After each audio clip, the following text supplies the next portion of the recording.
the moment where the Pistons walk off the floor before the end of game number 4 in 91 against the Bulls and don't shake their hands. That was a big central point of this series as well. What do you think about that move by the Pistons?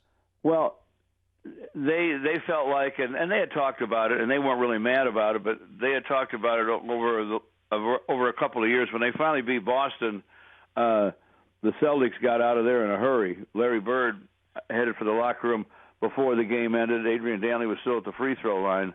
So it's not like you were obliged to do what you had to do after the game. And the odd thing was, to me, and I know that he'd gone through years of getting beat up, but Michael said some tough things about the Pistons in a one-on-one interview on the off day, that Memorial Day weekend, between Game 3 and Game 4. I don't know if he had it to do over again.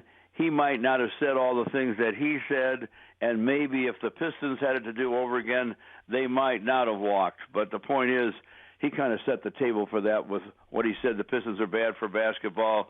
They're undeserving champions, and on and on. I don't remember that in The Last Dance. Did they leave that clip out? I don't think you'll see Michael saying that, but I believe it was referred to. But I saw it. I'm watching this thing. So, I couldn't believe my ears or my eyes when I'm watching this. I saw it live on the day between the third game and the fourth game.